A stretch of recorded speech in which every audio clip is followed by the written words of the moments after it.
He knows when you are sleeping. He knows when you're on the can. He'll hunt you down and blast your ass from here to Pakistan. Oh, you better not breathe. You better not move. You better off dead, I'm telling you, dude. Santa Claus is gunning you down. Yay! Christmas Bloody Christmas was written, produced, and directed by Joe Begos, who did movies such as Almost Human, Bliss, and VFW. This is the latest Shudder exclusive or original centered around Christmas, that joyous holiday, and this particular one is about a government-issued robot that used to be on the killing fields. It used to be, love is a killing field, but then they decide, hey, we're going to make it fun for the whole family. We're going to dress them up like Santa. They know many words and many phrases they can learn, and they can entertain your family. But they're being recalled because they can go rogue and kill people, like the one here in Christmas Bloody Christmas. If you couldn't figure out that a movie called Christmas Bloody Christmas was going to have some bloodshed in, I really don't know what to tell you. So, yes, Joe Begos. I saw Bliss. Bliss was alright. VFW was fine from what I remember. Almost Human was probably the most disappointing of them because it had a good idea, and it was clearly an indie sci-fi horror movie, but I feel the execution just wasn't quite there. I was excited when I saw this trailer, though, because I'm like, okay, a killer robot Santa who travels back in time for some reason. No.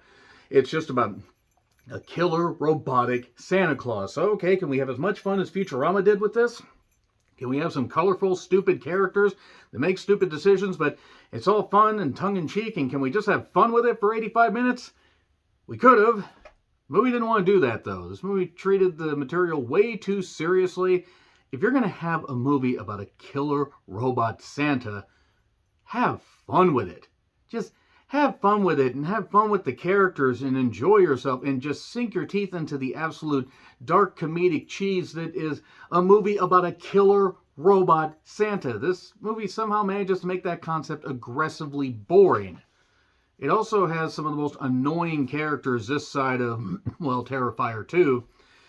And again, I was kind of excited just to sink my teeth into something that probably wasn't going to be all that great. I didn't expect much from a movie called Christmas Bloody Christmas. And I don't know how this movie was so goddamn boring with a concept like that. The plot, such as it is, involves there's Tori Toombs, Riley Dandy, who was from Interceptor, a Netflix original that wasn't very good. She was fine in this. There's Robbie, Sam Delich, who they're boss and employee. They work at a record store. They're going to go see some friends, and then they're going to go their separate ways and go drink. One's going to get dicked down for the holidays, and one wants to dick his boss down. If you can't figure out who, I don't know what to tell you. And basically, this government-issued Santa robot creation is being recalled because it's going to go rogue and go nuts and everything, and it's got all this military technology, and we should have thought about this, but no, we didn't want to think about that. It's Robo Santa Plus. It's like the iPhone Plus, only not without nearly as many bugs. So, nevertheless, once this robot goes rogue, it kills a couple people, hunts after more, kills more people, and then everybody's got to band together to try and fight back against this seemingly unstoppable Robo Santa Plus. That's it. That's the entire movie. I mean, and pretty much, like, I don't expect, fleshed out characters in a movie called Christmas Bloody Christmas. But goddamn, I didn't give a damn who lived or died in this movie. There are, like, the character of Tori is about the only one that's even expanded on a little bit. Robbie, to an extent. Everybody else doesn't mean anything. Everybody else, oh, let's pop in and then, oh, we're dead. Let's pop in and, oh, we're dead. And that's the movie that's Christmas Bloody Christmas. Yay! The violence isn't even all that great. He swings an axe and does robotic stuff, and yeah, you get the cool visual of seeing things from his first-person perspective as opposed to his third-person perspective. That didn't really make any sense when I thought about it.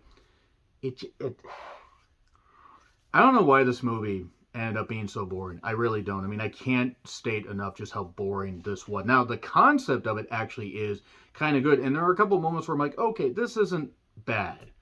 And then it just turns to shit, and then it just keeps turning to shit, and it gets to the point where it's like, okay, just please end, please goddamn end. This should have probably been part of an anthology horror movie, maybe cut it down to around 40 minutes, because there wasn't enough material for a full-length feature. Again, a couple good ideas, and it ends up just, not executing them at all, not having nearly as much fun with a concept. Killer Robot Santa Claus. Futurama managed to do it, and Futurama did multiple episodes. Granted, that's the problem. They did, 22-minute episodes. They didn't try to make a full-length 86-minute long movie. And it just, everybody's annoying and stupid. You don't care who lives or dies. So let's get into spoilers, why don't we? It's on Shudder. You can check it out. Shudder's a great streaming service. No, I'm not sponsored. Wouldn't mind being sponsored. But they have no reason to sponsor a little program like mine. Just a little, fan-made YouTube channel. But nevertheless, if you want to check it out, it is on Shudder. If you got a subscription, please get it. It's absolutely worth it. Killer Robot Santa, who travels back in time for something. Anyway, 3, 2, 1, spoilers.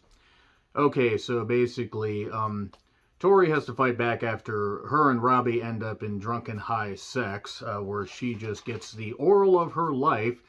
There's a couple friends of hers that work at this toy store before, and the girl's getting railed, and then the guy gets railed from behind in the form of Santa's axe.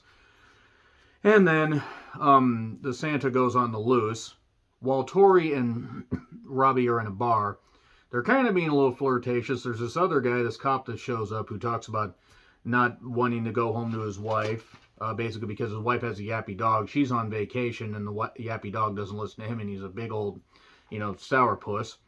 And Tori and Robbie constantly talk about music because they work in a music shop. Now, that's not bad, but it becomes a goddamn Robert Altman film as far as musical references.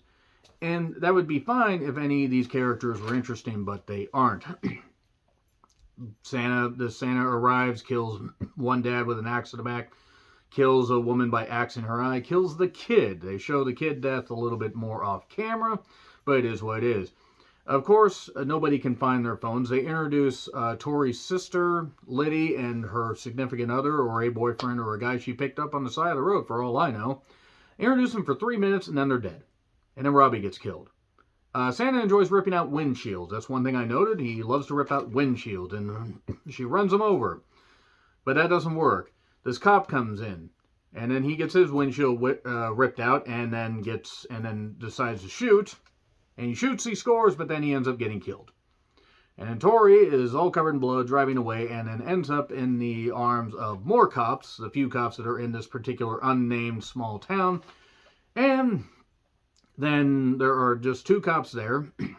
Everybody else goes to try to take care of this, crime scene, but they end up dying off camera. We don't even get the satisfaction of seeing Killer Robot Santa killing more people. Shockingly low body count for a movie about a killer robot Santa. And then he drives an ambulance right in there, the Santa ambulance, as it were. And both cops die. She has to come up with a way to run a car into him, flip a car over, set it on fire, and, try to fry him. This is after she tases him. Since he's electrical, you would think that would work. Nope, then she sets a car on fire to destroy him. But then he gets laser eyes, and the Santa stuff falls off, and he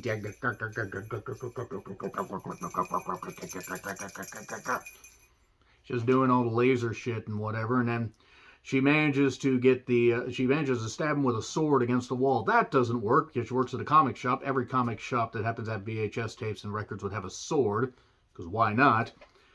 And then she ends up activating the sprinklers. And, oh no, sprinklers with exposed electrical stuff, she'll be fine. Well, then she gets her hands stupidly on the counter. She gets her fingers chopped off. She's screaming. Manages to get another electrical cord and fry him, and then that's it. And she survives. She's laying down, and then that's it. That's it for Christmas Bloody Christmas. 86 minutes of, what could have been a good concept wasted. Totally wasted, and I think, honestly, anybody that pitched this was probably goddamn wasted, and I think the cast must have been wasted, because I can't imagine it probably was enjoyable to make, and I hope everybody had fun, but this was a good concept, totally wasted. It gets an F. I'm sorry, but there was a little bit of effort, and it was stretched out like this, so if that makes me a bad person, I really don't care. Just my opinion. Anyway, agree, disagree with what I said, like, share, subscribe, Twitter handle in the description. I'm John Ritlin. I'll see you soon.